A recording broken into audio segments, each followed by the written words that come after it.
Adventure of Tom Sawyer by Mark Twain. Longman Simplified English Series. Read by Kotchakorn Seehanam. Chapter 4. Tom is ill. Monday morning found Tom Sawyer miserable. Monday morning always found him so because it began another week. Slow fulfilling in school. Tom lay in bed thinking he wished that he was ill. Then he could stay away from school. He thought that he could detect signs of stomach ache and began to encourage them with considerable hope, but they soon grew thin and died away. He considered further. Suddenly, he discovered something. One of the upper teeth was loose. This was like he was about to go. Then it occurred to him that if he said to his aunt would pull it out and that would hurt. Then he remembered hearing an author speak about a friend who had spent 2 or 3 weeks in bed and who had nearly lost a finger through poisoning. So the boy is early. Still he saw Thor from under the seat and held it up for inspection. Then he began groaning loudly, but Sid stepped on. Conscious, Tom got louder and fainted.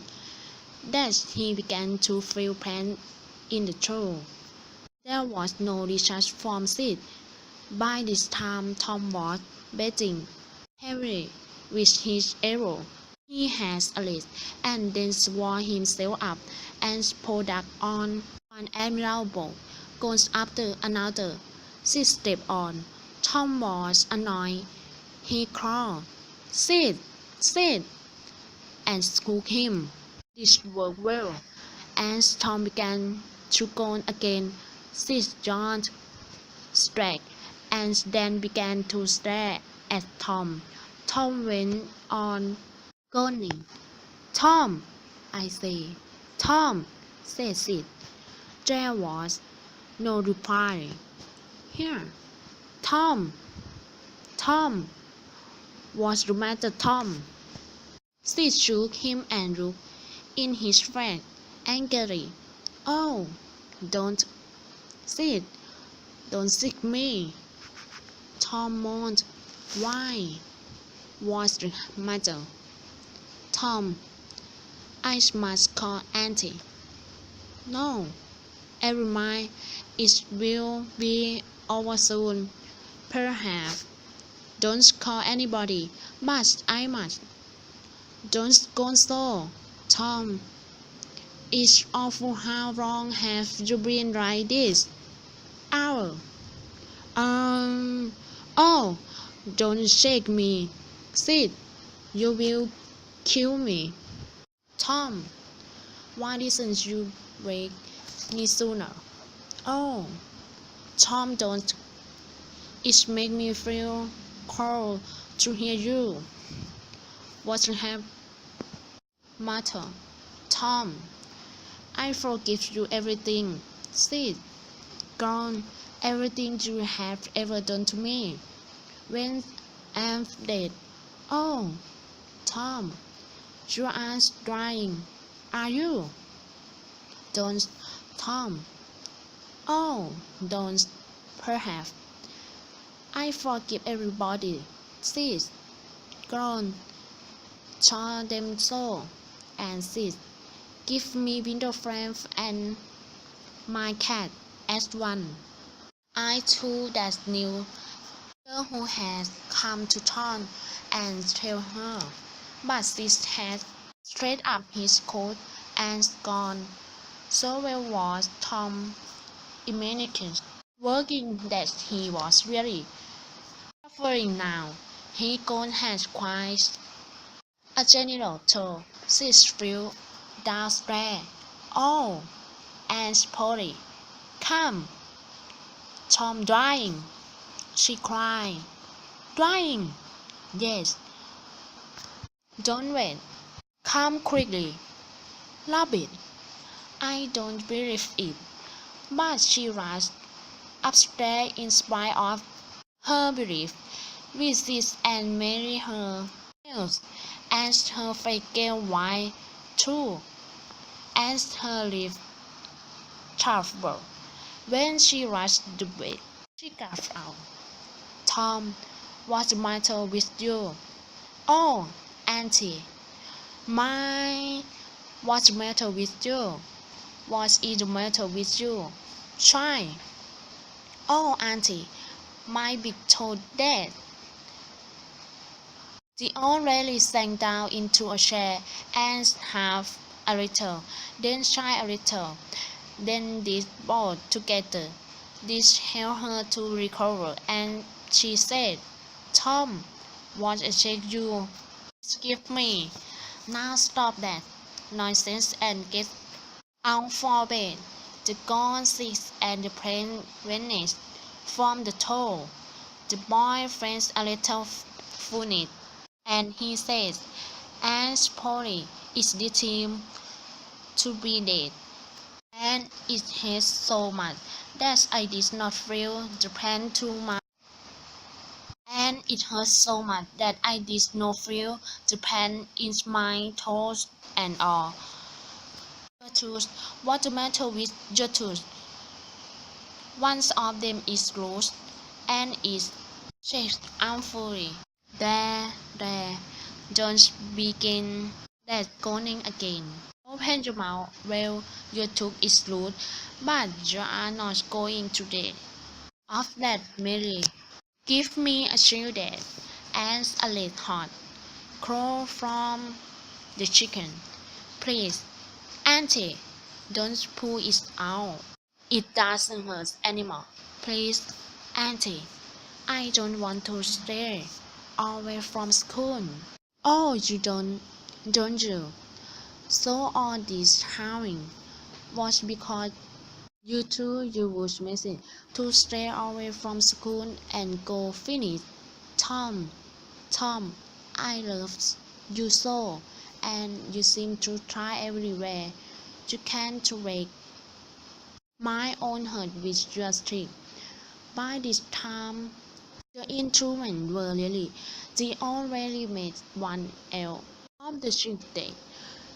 Father Tom took and tried the old under to the bedpost. Then she seek the warning goal, and suddenly thought it's almost in the boy face. The two hung from the bedpost now, but all suffering have their reward. As Tom was going to school after breakfast, he was the earliest of very boy he met, because the gas in his upper round teeth enabled him to stick in a new and mellow way.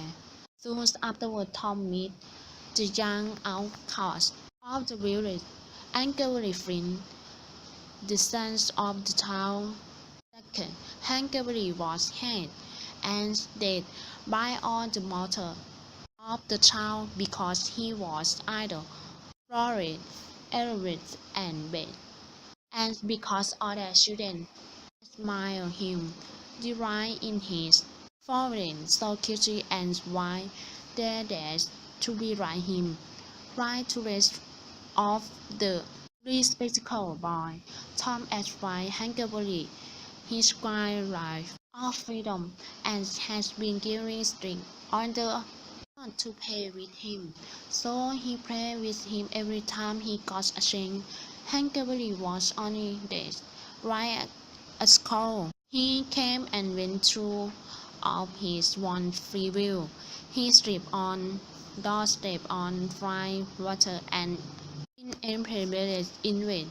He did not have to go to school or to touch or call anyone mother or of anybody.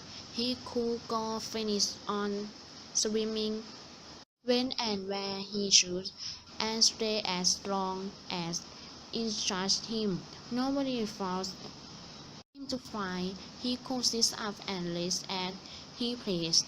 He was always the first boy to walk barefoots in the spring and the right to wear shoes again in the autumn. He never had to walk or put on clean coat. He could swear wonderfully in a word. That boy had everything that helped to make life delightful. So thought every bespectacled boy in St. Petersburg. Hello, a cavalry. What's that you got? Asked Tom. Hello? This cat. Let me see it. Ah, how street is it? What's this cat goes for at? For killing raw. But how do you arrow them? Why, you take the cat about midnight through a graveyard, where somebody that's what will it has been buried. When it's midnight, a devil will come, or perhaps two or three, but you can't see them. You can only hear something like the wind, or perhaps hear them talking. When they are talking, that's wicked. Fellow away. You threw your cat after them and said, Devil, follow body, cat, follow devil, Ross, follow cat. I have finished with you. That will see any wrong. It sounds alright. Have you ever tried it? Ah, no. But old mother, Akin told me. Well, that's good enough, because they said she is a whip. Hung. When are you going to tie the cat? Tonight. I believe they will come after the house. William tonight. But he was burned too on Saturday. Ah, this night. They get him on Saturday night. Why? How you talk? How could I share work before midnight, and then it's Sunday? Dear, don't skip about much on a Sunday. As far as I know, I never thought of that. That's so. Well, you let me go with you. Of course, if you are not afraid. Afraid? No, Larry. Will you mail dry a cat? Yes, and you mail back if you get a chance.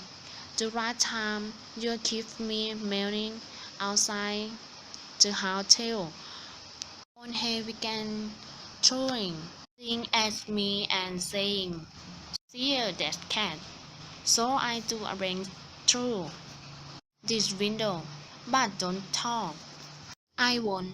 I coached meal that night because Auntie was watching me, but I will meal this time. The boy cheered when Tom reached the little school. He must body in as if he has come as far as he could. The teacher was holding amid the harm of study, of interruption. Rat him. Thomas Sawyer. Tom knew that when his name was pronounced in full it meant trouble. Sir, come here. Now, where are you late again? Yes, answer. Tom was about to rise when he saw the long tail of yellow hair hanging down from a head that he recognized, and by that head was the only uncasted on the skull side of the school. He instantly said he stopped to talk with Uncle Flynn. The teacher stared at him as if he could not believe his eyes. Harm of studies. The paper wondered what this boy has gone mad. The teacher said, You did what? I stopped to talk with Uncle Flynn. The boy was very quiet, distant, and could not be misunderstood. Tom Sawyer. This is the most exciting Attention I have ever listened to. You deserve. I serve punishment. Takes off your coat and the strict laws and fought until the teacher arm was tried. Then the author followed. Now, sir, go and sit with the girl and read this. Be a warning to you when all the people laugh to seem to look ashamed, but in reality, Red look was caught by the worship of the unknown uncle and by his amen at his look. He sits down upon the edge of bed, and the girl powerfully moved away from him. Tom sat still and seemed to study his book. Soon the other children got to pay any attention to him, and the customs could murmur upon the draw air once more. Presently, the boy began to steal gazing at the girl. She observed him, threw a glance at him, and turned back of her head to him for a minute. When she presently looked round again, he was doing something at the back of his book, hitting his work with his left hand. For some time the girl refused to model, but at last she distinctly whispered, "Let me see it." Tom uncovered a wick daring of a house with a cloud of smoke coming from the chimney. Then he had a man ride a mask in the front yard. The girl said, "I wish I called down. It's easy." Whispered Tom, "I will teach you." "Oh, will you?" "When?" "At middle time." "It's a poem." "What's your name?" "Jackie Baxter." "What's you?" "Oh, I know. It's Thomas Sawyer. This is the name they use when they beat me." "And Tom, then I'm good." "Call me Tom with you." "Yes." Just at this moment a finger and Tom got on his ear and raised him to his feet. He was led across the schoolroom and sat down in his one seat. Tom made the laughter of the whole school. Then the teacher stood over him during a few awful moments and finally moved away to his chair without saying a word. But although Tom's ear burned, his heart was singing.